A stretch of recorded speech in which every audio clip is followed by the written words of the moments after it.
मेरे पति रोजाना शहर से मेरे लिए जलेबी लेकर आते थे, जिसको मैं बड़े शौक से खा लेती थी। लेकिन उसके बाद मुझे होश नहीं रहता था। सुबह उठती तो कपड़े गीले रहते थे, और एक दिन पति की लाई हुई जलेबी मैंने फेंक दी और सोने का बहाना करके सो गई। और फिर जो मेरे साथ मेरे पति ने किया, वह सुनकर आपके रोंगटे खड़े हो जाएंगे।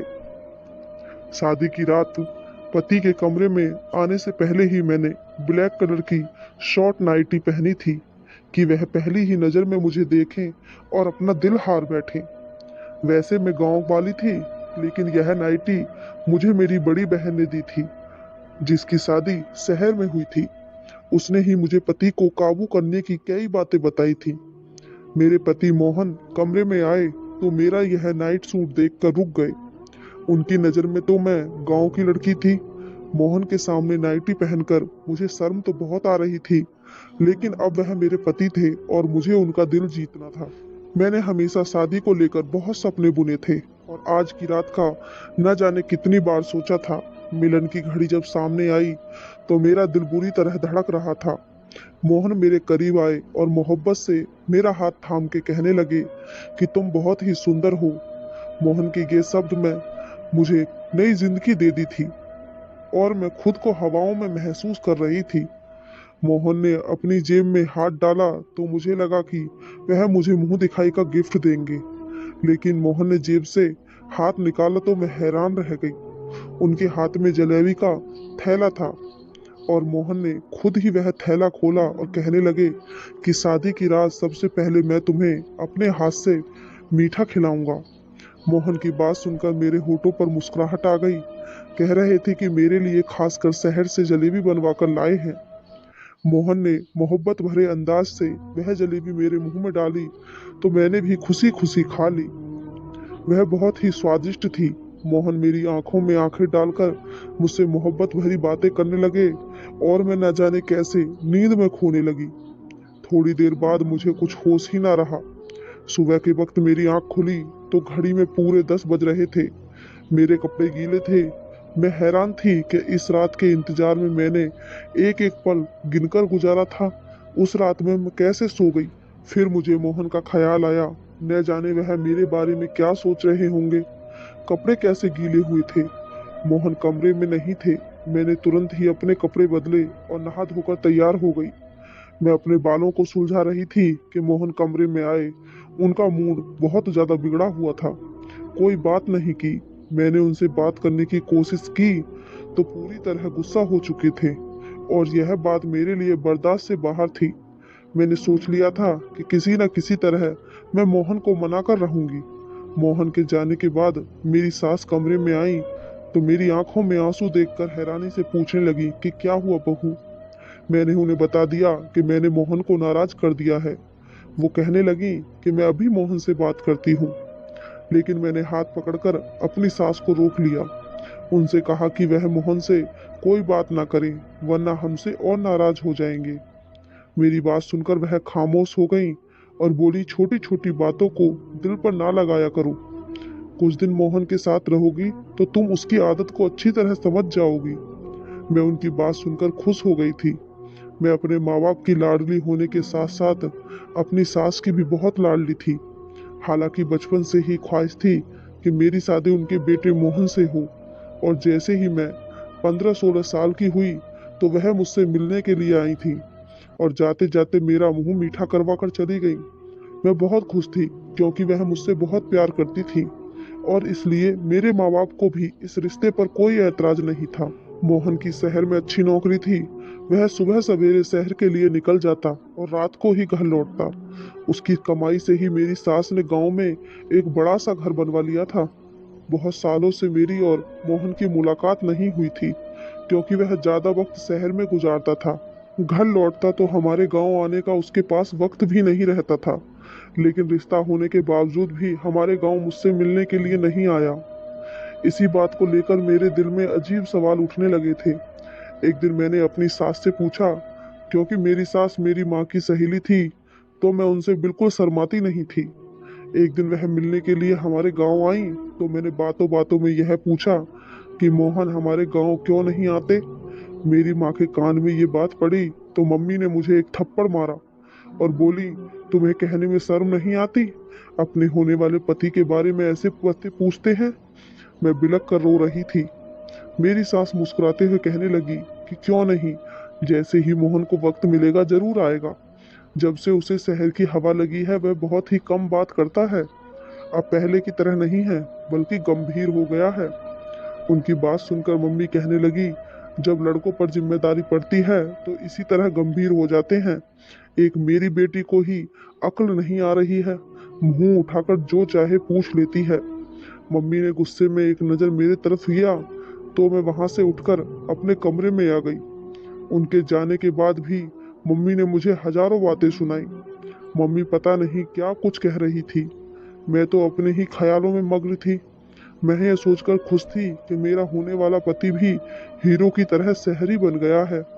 मुझे शुरू से ही शहर में रहने का बहुत शौक था। उन्होंने शादी के लिए साल भर का वक्त दिया था और एक साल का वक्त बस अपने बुनने में ही निकाल दिया मैंने। लेकिन मुझे क्या खबर थी, एक दिन मेरे सारे सपने मिट्टी का ढेर बन जाएंगे। कुछ दिन के बाद मेरी और मोहन की शादी बहुत सारे रस्मों रिवाजों के साथ धूमधाम से हुई थी। मैं मोहन के साथ विदा होकर उनके गांव चली आई। मेरी सास ने बहुत ही खुशी से वेलकम किया था, लेकिन शादी की रात सोने की वजह से मोहन बहुत ज्यादा गुस्सा हो गए थे और पूरा दिन उनसे मुझसे कोई बात नहीं की। मैं सारा दिन बिन पानी की मछली की तरह उनके आगे पीछे तड़पती रही, लेकिन उसने एक नजर भी मुझ पर न डाली। सारा वक्त घर की छत पर गुजारा और गांव में औरतों को छत पर जाना मना होता है, इसलिए मैं उनके पीछे भी ना जा सकी। रात के वक्त मोहन खुद ही कमरे में आए। मेरी आंखें रो रो कर सूज चुकी थीं। वह मेरे पास बैठकर कहने लगे कि मुझे माफ कर दो, मैं गुस्से में आ गया था। मैं तुम्हारे पास बैठा था और तुम इस कदर गहरी नींद सो गई थी कि मेरे उठाने पर भी ना उठी, इसलिए मैं गुस्सा हो गया था। मुझे पता था कि गलती मेरी है, इसलिए मैंने मोहन से खुद ही माफी मांगी और कहा कि आगे से शिकायत का कोई मौका नहीं दूंगी। वह खुश हो गया और मेरे लंबे बालों की तारीफ करने लगा। मैं सोचने लगी, मोहन सारा दिन इस कदर नाराज होने के बाद अचानक उनका अंदाज इतना अच्छा कैसे हो गया था। मोहन ने एक बार फिर जलेबी निकाली और अपने हाथ से मेरे मुंह में डालकर कहने लगे कि जलेबी खाने से होठ रेड हो जाते हैं, तुम्हारे खूबसूरत होठ और ज्यादा खूबसूरत हो जाएंगे। उनकी बातों से मोहब्बत की इस कदर मिठास थी कि मैं शर्मा गई। मोहन मेरे हाथ पकड़े और कुछ कह रहे थे, लेकिन मुझे कुछ होश ही ना रहा और थोड़ी ही देर के बाद मैं दुनिया से दूर हो चुकी थी। एक बार फिर मेरी आंख खुली तो सुबह के 11 बज रहे थे। मेरे होश उड़ गए थे। मैं जान गई थी कि मोहन एक बार फिर गुस्सा हो चुके होंगे। अब मुझे समझ ही नहीं आ रहा था कि मुझे इस तरह गहरी नींद कैसे आ जाती है। मेरे कपड़े पूरी तरह गीले थे और मुझे ठंड लग रही थी। मैं जल्दी से नहाकर तैयार हो गई और कमरे से बाहर निकली तो कमरे के बाहर मेरे पति गुस्से में मेरी सास से कह रहे थे कि आपने ऐसी लड़की से मेरी शादी करा दी है जिसे सोने उठने की कोई समझ नहीं है। मैं कैसे इसके साथ सारी जिंदगी गुजार सकता हूँ। इसे ये भी मालूम नहीं कि गांव की औरतें सवेरे उठकर घर के कामकाज करती हैं। आप सुबह से उठकर घर का काम कर रही हैं और वह महारानी बनकर सो रही है। अगर ऐसा ही हाल रहा तो मैं ज्यादा दिन तक आपकी चहीती बहू को अपने घर में बर्दाश्त नहीं कर सकता। मोहन के ये शब्द सुनकर मैं घबरा गई। मैं सोच भी नहीं सकती थी कि मेरे पति इतने सख्त होंगे। इससे आगे बातें सुनने की मुझ में हिम्मत नहीं थी। मैं चुपचाप से किचन में चली गई थी। मेरी सास सच में सुबह से कामकाज में लगी हुई थी, क्योंकि किचन भी पूरी तरह साफ था और दोपहर का खाना भी बन चुका था। मैं मोहन के साथ साथ अपनी सास की नजरों में भी गिर रही थी। मुझे रह रहकर अपने आप पर गुस्सा आ रहा था। न जाने मुझे क्या हो गया था।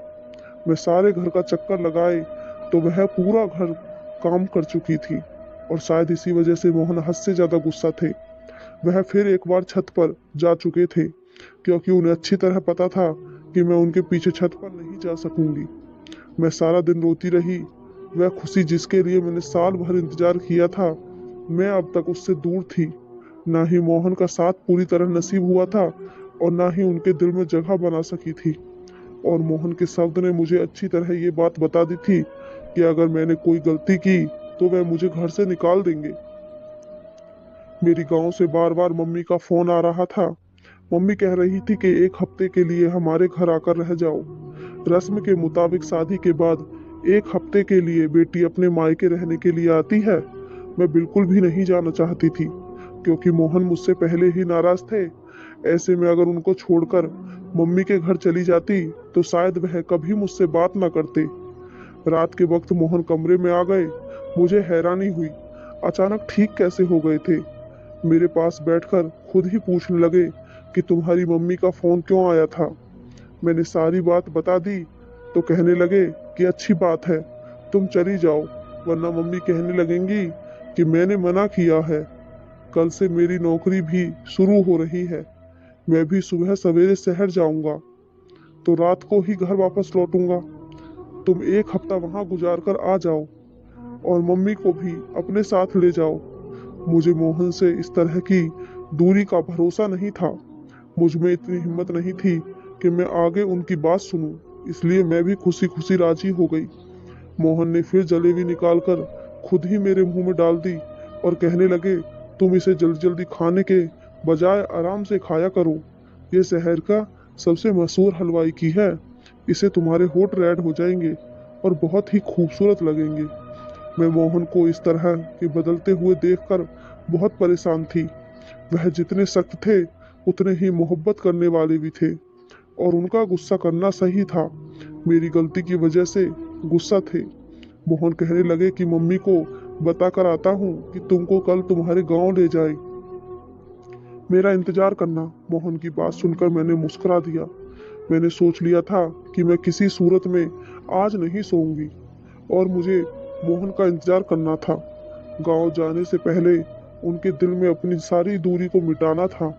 मैंने जल्दी से नाइटी पहन ली। दीवार पर लगे शीशे में अपने होठों को देखकर हैरान रह गई थी। वह सच ही कहते थे कि मेरे होठ रेड हो जाएंगे। मैं बिस्तर पर आकर बैठ गई, उनका इंतजार करने लगी, लेकिन मोहन के वापस आने से पहले ही एक बार फिर मैं सो चुकी थी। सुबह 10 बजे मेरी आंख खुली तो मोहन शहर की तरफ निकल चुके थे। वह बहुत सुबह ही शहर के लिए निकल जाया करते थे, क्योंकि शहर तक जाने का रास्ता 2 घंटे का था। मुझे खुद पर रोना आ रहा था। शादी के 1 हफ्ते के बाद भी मैं मोहन के साथ कोई रिश्ता ना बना सकी, और मोहन की गुस्से की वजह सिर्फ और सिर्फ मैं थी।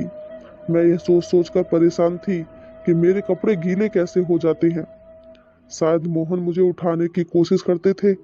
मैं कमरे में से निकली तो मम्मी भी गांव जाने के लिए तैयारी हो चुकी थी। मेरी सास मुझे देखकर कहने लगी कि मोहन तो चला गया है, अब हम दोनों को ही गांव के लिए निकल जाना चाहिए। मैं बुझे बुझे दिल से अपने मायके के लिए निकल गई। मेरा दिल तो मोहन के साथ ही शहर चला गया था। अब मुझे उनसे 1 हफ्ते के बाद ही मिलना था। मेरे घर वाले मुझे देखकर बहुत खुश हुए। मेरी छोटी बहन को खुशी का ठिकाना न रहा। सारे गांव में मेरे आने की खबर पहुंच गई थी, इसलिए औरतों का झुंड मुझे देखने के लिए आने लगा। पड़ोसन वाली मौसी की बेटी सुनीता की शादी थी। वह मेरी पक्की सहेली थी। गांव आकर मुझे उसकी शादी में घूमने का मौका मिल गया। खूब शोर शराबा हो रहा था, लेकिन फिर भी मेरा दिल में कोई खुशी नहीं थी, क्योंकि मेरा दिल तो मोहन पर अटका हुआ था। हैरानी की बात यह थी कि जब से मैं अपनी माँ के घर आई थी, मुझे बिल्कुल भी नींद नहीं आ रही थी, और मोहन के कमरे में आते ही बिस्तर पर गिर जाया करती थी। यहाँ तो मैं सिर्फ करवटें बदलती रहती थी। शायद मोहन की याद मुझे सोने नहीं दे रही थी। मेहंदी की रात ही पड़ोसन मौसी की बहन का बेटा कैसब शहर से शादी में घूमने के लिए आया था। वह बचपन से ही गांव आता जाता रहता था। मुझे देखते ही मेरे पीछे पीछे घूमने लगा। मैं हैरान थी कि उसे क्या हुआ है। उसकी नज़र मुझ पर जमी हुई थी, और इस बात को शायद मेरी सास ने भी महसूस किया था। मुझे अजीब सी घबराहट हो रही थी। पहले ही मेरे और मोहन के बीच का रिश्ता कुछ ठीक नहीं था, और केशव के बारे में मेरी सास को पता चला तो मेरा बसा बसाया घर उजड़ जाएगा। इसलिए मैं पड़ोसन मौसी के घर से निकलकर अपने घर वापस आ रही थी, और केशव मेरे पीछे पीछे चला आया। मुझे रोककर कहने लगा कि मुझे तुमसे प्यार है, और अगर तुम कहो तो मैं तुम्हारे घर रिश्ता भेज दूं। केशव की ये शब्द ने तो मेरी जान ही निकाल दी थी। मैंने गुस्से में केशव से कहा कि मेरी शादी हो चुकी है और बेहतर यह है कि आगे तुम ऐसी कोई हरकत ना करो, कोई बात ना करना। मेरी बात सुनकर तो केशव कहने लगा, शहर में मेरा बहुत बड़ा बंगला है, गाड़ी है, मैं तुम्हें जब सब खुशी दूंगा, लेकिन तुम अपने पति को छोड़कर मेरे साथ चलो। मैं हमेशा से ही तुमसे प्यार करता हूँ। मुझे क्या पता था कि 17 साल की उम्र में ही तुम शादी कर लोगी। मैंने उसे गुस्से से कहा कि आज तो ये बात कह दी है, लेकिन आगे ऐसी बात ना करना। मैं अपने पति से बहुत प्यार करती हूँ और तुम्हारी एक गलती मुझे बदनाम कर सकती है। केशव उस वक्त वापस लौट गया, लेकिन मेरे लिए सुनीता की शादी मनाना मुश्किल हो गया था। वह बहुत ढीठ साबित हुआ था। बहाने बहाने से अपने फोन में मेरी फोटो खींच रहा था। जैसे तैसे एक हफ्ता गुजर गया और मैं अपनी सास के साथ वापस अपने घर आ गई। मोहन शायद आज काम से जल्दी लौट आया था। हम लोग कल दोपहर को घर पहुंचे थे और मोहन पहले से ही घर पर थे। मोहन को देखकर मैं बहुत खुश थी। अपना सामान रखने के लिए कमरे में गई तो मोहन अपनी मम्मी से मिलने के लिए उनके कमरे में चले गए।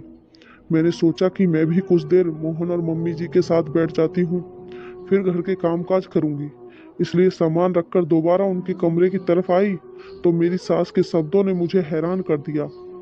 मैं सोच भी नहीं सकती थी कि मेरा घर उजाड़ने वाली कोई और नहीं बल्कि मेरी अपनी सास है। वह गुस्से में मोहन से कह रही थी कि मैंने जाते वक्त तुझे कह दिया था कि हमारे वापस आने तक डिवोर्स का कागज बनवा लेना, लेकिन तुझे कुछ होश नहीं। मैंने खुद अपनी आंखों से देखा है कि तेरी पत्नी कितनी गलत है, लेकिन तू तो आंखों में पट्टी बांध रखा है। मोहन कह रहा था कि माँ, मेरे लिए उसे छोड़ना मुमकिन नहीं है। वह मेरी पत्नी है, मैं उसे प्यार करता हूँ। उसमें हजार गलती सही, लेकिन मैं उसे कभी जिंदगी से अलग नहीं कर सकता। मोहन मेरे प्यार की बातें कर रहा था और मेरी सास बुराइयों में मग्न थी। मुझे समझ नहीं आ रहा था ये सब क्या हो रहा है। मेरी सास मुझे इतने चाव से ब्याह कर लाई थी तो मुझे डिवोर्स क्यों दिलवाना चाहती थी, और मोहन जो मुझे बहुत ही सख्त लगते थे वह कितने प्यार से बातें कर रहे थे और मेरी खातिर अपनी माँ से लड़ रहे थे। मेरा दिल पूरी तरह उलझ चुका था। रात जब मोहन कमरे में आए तो मेरा बिल्कुल भी जलेबी खाने का दिल नहीं था।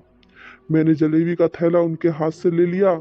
जबकि मम्मी उनके किसी काम से आवाज देने लगी तो वह कमरे से निकलकर चले गए। मैं चुपके से थैले को एक कोने में छुपा कर रख दिया कि मुझे नींद नहीं आएगी, और मैंने आंखें बंद कर ली थी। जब मोहन कमरे में वापस आए तो मेरी जान निकल गई। जो कुछ मैंने देखा, मुझे अपनी आंखों पर यकीन नहीं हुआ। मोहन ने जग भरकर पानी मेरे ऊपर डाल दिया था। मैं आंखें नहीं खोली। आज मैं दूध का दूध और पानी का पानी करना चाहती थी। मोहन किसी को आवाज देकर कहने लगे कि अंदर आ जाओ, यह पूरी तरह बेहोश हो चुकी है। थोड़ी देर में एक खूबसूरत लड़की मेरे कमरे में चली आई। वह मेरे बिस्तर पर मोहन के साथ बैठ गई और वह दोनों जिस तरह एक साथ थे, मेरी जान निकाल गई। इससे ज्यादा मुझ में बर्दाश्त की हिम्मत नहीं थी। ठंडे पानी से मेरा शरीर कांप रहा था। मैं उठकर बैठ गई। मुझे जागता देखकर उन दोनों की आंखें हैरत से फटी की फटी रह गईं। मैंने मोहन की तरफ घूर कर देखा। उस वक्त मैं इतना गुस्से में थी कि मुझे मोहन से डर भी नहीं लग रहा था। मैंने मोहन से कहा कि मुझे सच सच बताओ, ये लड़की कौन है? जलेबी में ऐसा क्या था जो मैं अपनी होश खो बैठती थी? तुमने ये सब क्यों किया है और मुझे इतना बड़ा धोखा क्यों दे रहे हो? मैं सवाल पर सवाल पूछती चली गई और मेरे अंदर एक तूफान उठा था। मोहन सर झुकाए कहने लगा कि यह लड़की उनकी पत्नी है और उससे शादी करके 2 दिन पहले ही गांव में आए थे। वह कभी मुझसे शादी नहीं करना चाहते थे, लेकिन उनकी मम्मी ने जबरदस्ती उनका रिश्ता मुझसे करवा दिया। पत्नी का नाम सुनकर मेरे तो पैरों तले से जमीन निकल गई। मोहन कह रहे थे हमारी शादी रोकने के लिए 2 दिन पहले वह यह सोचकर सिया से शादी करके आ गए कि जब वह सिया को बहू बनाकर इस घर में लाएंगे तो उनकी मम्मी मुझसे शादी नहीं कराएंगी। लेकिन उनकी मम्मी ने उनकी एक न सुनी और उन्होंने मोहन पर दबाव डाला कि वह सिया को तलाक दे दे। मोहन सिया को छत वाले कमरे में रख दिए। क्योंकि गांव में औरतों को छत पर जाना मना था, इसलिए मोहन को यकीन था कि मैं कभी उनके पीछे छत पर नहीं जाऊंगी। मोहन जानबूझकर जलेबी में नशे की दवा मिलाते थे कि मैं सो जाऊं और हर रात मेरे ही कमरे में सिया के साथ वक्त गुजारे। सिया शादी से पहले शहर में नौकरी करती थी, इसलिए मम्मी को लगता था कि सिया इज्जतदार नहीं है और इसलिए मम्मी बार बार कहती थी कि मैं सिया को डिवोर्स दे दूं। सिया मेरा पहला प्यार है। मोहन कह रहे थे कि मम्मी ने आत्महत्या करने की धमकी दी थी, इसलिए मोहन ने मुझे अपनाया है। मोहन सिया को किसी हालत में नहीं छोड़ सकता और इस बात का मुझे भरोसा था। मोहन ने मुझे सारा सच बता दिया था, जिसे सुनकर मेरे पास कहने के लिए कुछ नहीं बचा था। मैं जान गई थी कि मेरी सास उस दिन सिया और मोहन के डिवोर्स की बात कर रही थी, जिसे सुनकर मैंने गलत मतलब निकाल लिया था। मेरी बर्बादी के पीछे सिर्फ मोहन का हाथ नहीं था, बल्कि मेरी सास का भी हाथ था, जिन्होंने यह जानते बूझते कि उनके बेटे ने अपनी पसंद से शादी कर रखी है, जबरदस्ती उसके साथ मेरी दूसरी शादी करवा दी। मैंने मोहन के साथ जिंदगी को लेकर कई सपने देखे थे। ऐसे इंसान के साथ मैं कभी जिंदगी नहीं बिता सकती थी, जो किसी और से इस कदर मोहब्बत करता था कि उसकी खातिर मुझे नशे वाली जलेबी तक खिला सकता था। मैंने अपना सामान बांध लिया और अपनी सास को नमस्ते कहकर अपने गांव के लिए निकल गई। मेरी सास ने बहुत कोशिश की।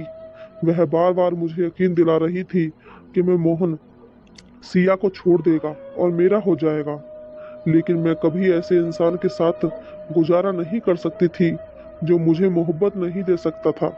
मैंने अपने माँ बाप से कहकर मोहन से डिवोर्स ले लिया था। मैं अपने माँ बाप की लाडू रानी थी। वह मुझे खुद ही ऐसी किसी आग में नहीं झोंकना चाहते थे।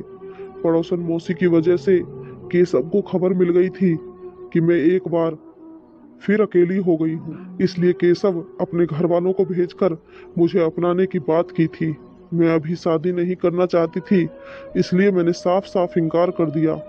मुझे अब आगे पढ़ना था और अपने पैरों पर खड़ा होना था। मेरी पढ़ाई के साथ ही मेरे पेपर भी खत्म हो गए थे। मैंने उसको दोबारा शुरू कर दिया था। हर शादी कामयाब हो यह जरूरी नहीं, लेकिन एक नाकाम शादी का मतलब यह नहीं कि इंसान नाकाम होता है।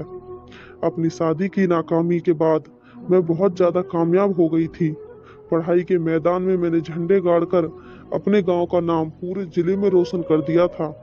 अगर मेरी कोई प्यारी सी बहन या बेटी नाकाम शादीशुदा जिंदगी का शिकार हो गई है, तो ये याद रखना कि जिंदगी में आगे बढ़ने के लिए नए रास्तों की तलाश करें और जिंदगी की दूसरी कामयाबी को समेटें। आपको मेरी कहानी कैसी लगी कमेंट बॉक्स में ज़रूर बताएं और कहानी अच्छी लगी हो तो चैनल को सब्सक्राइब जरूर कर लें। धन्यवाद।